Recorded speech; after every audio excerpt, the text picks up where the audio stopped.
the show. I'm your host, Hazel Declue, the Wealth Whisperer. And today's episode is inspired by a conversation that I had with my son's girlfriend in the car on the way to giving her a lift to the station. And that topic of conversation was around self-sufficiency. And it inspired me to do today's episode because a whole raft of ideas and stream of thoughts came about as a result of this lift to the station. And I was just thinking that it made me go back to my early years, my teenage years of having to be self-sufficient, because we'd been asked to give her a lift to the station. And I was thinking, well, okay, great. You've got legs. There's a bus at the end of the road that takes you into town. And then you just have to walk for about 10 minutes to get to the train station. And then you'd have to wait there on the platform, waiting for the train to arrive to take you back to the station that you need to get to. And I was thinking, when I was your age, I would have had to do that by myself. And I wouldn't have had anyone to kind of fall back on to give me a lift.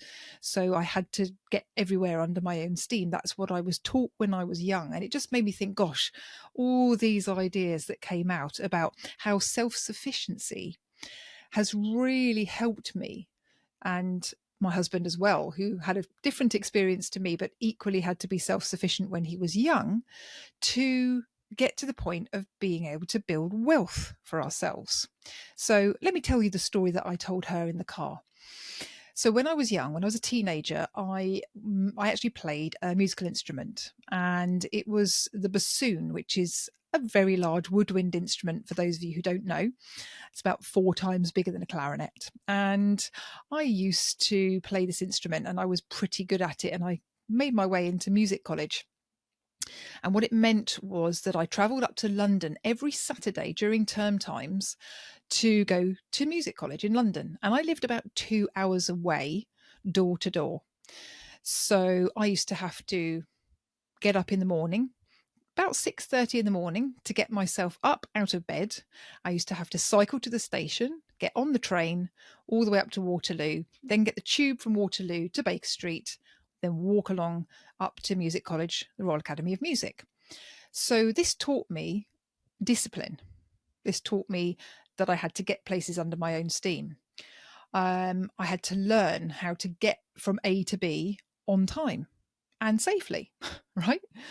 I had to learn to navigate and negotiate difficult or unforeseen circumstances. For example, if a train was cancelled or the tube was delayed, and the consequences of all of that.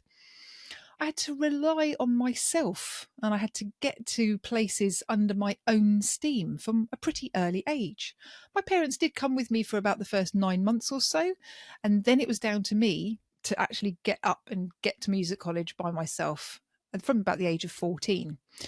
So I had to be organised as well. I had to make sure I had everything I needed to be able to run my day at music college, having all the right music with me, my instrument, all the bits and pieces that went with that, of course, and anything else that I needed, like concert gear or music stand or anything like that.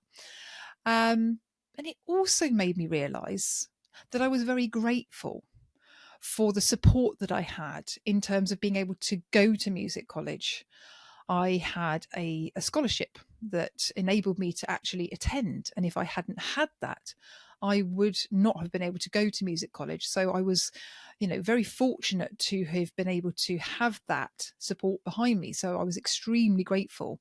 And it taught me to realise that, if I wanted something, that I had to go out and make it happen. I had to prove that I really wanted it. To be able to get that support, and also to be able to have the experience of building and working my way towards having something that I really wanted to do, achieve, become, etc. And to be really honest with you, this theme has worked really well all through my life. It taught me so many lessons if I think back to it.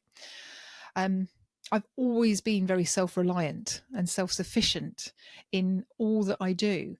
And I would say that that's helped massively in being able to get to the position that we're in now. My husband had a similar experience, not in the sense of having to go to music college, of course, but from a young age, he had to learn to be self-reliant and self-sufficient. He had to get a job very young. He wasn't able to finish his A levels, so he had to go out and work and actually earn money to support himself. And again, this kind of put us in the situation where we had to, I guess, fend for ourselves from a young age. I'm sure I've heard the story also that, for example, Richard Branson, one of the most, famous entrepreneurs on the planet, I think the story goes something like when he was 4 or 5 years old, I think his mum dropped him off a few miles from their house and said to him that he had to walk home. He had to find his way home, and he had to walk home through fields, along roads, etc., at a pretty young age. I mean, I may be slightly incorrect with, 4 or 5, but, it was very, very young. And I think he said from that experience, it made him realize that, you've got to have your own back. You've got to find your own way. You've got to rely on yourself. You've got to follow your own nose, as it were, in terms of being able to be self-sufficient and self-reliant. And, that theme has just been so important in terms of building the life that we have for ourselves now. So I would say absolutely, it's imperative that you become self-sufficient and self-reliant and be able to pull on that resource. The more you can do that, the more it will grow, and the more experience you will have that life will support you, as well as you being self-sufficient. That it's not just that you are an island on your own, that, becoming self-sufficient and self-reliant means that everything will come along to support you on that journey, if that's what you're working towards and what you really, really want in your life.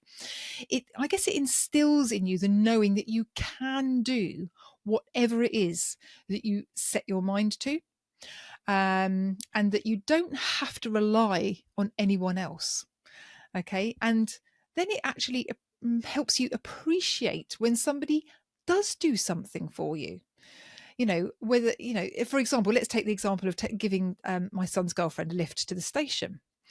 So if you've had to do stuff for yourself in life and you haven't had people to rely on, when you do get that lift, it makes you appreciate that when somebody does do something for you, what they've had to go through to actually get the car that takes you from A to B, put the fuel in it to be able to take you from A to B, and actually the time it takes them to give you the lift in the first place. It gives you a different perspective, rather than just feeling that you're entitled to that lift just because everybody else gets a lift, or that's always what's happened. So my message today is to become as self-sufficient as you can, and realize that if you want to make a change in your life, that it's down to you. It starts with you. If you really want something, then you've got to find it in yourself to actually make that happen, to make the changes, to start taking those steps. And you will find that life will support you along the way. It absolutely will, but it has to start with you. And of course, I'd love to help you with this. That's what these podcasts, these episodes are all about. The first step that I always suggest to people when it comes to making a change in terms of your finances is to fill in the financial spreadsheet that we have, which there's a link to it just below this episode. Fill it in. Start with this. Tell me how much that's helped you, and what else you would love to have me talk about in these episodes that will help you to take those next steps to help you become more self-sufficient in this area of your life. Because let me tell you, you take those first steps and everything comes rushing in to help you. I'd also massively appreciate a little thumbs up, a little like, and a little follow on this episode, because it just helps other people to find these episodes when they're searching around on the internet. And, it's that whole universe will support you thing. And so just to help with the profile of this episode and this channel, I'd massively appreciate that. So have fun finding your feet, finding your self-sufficiency in all things financial. And I look forward to seeing you on the next episode.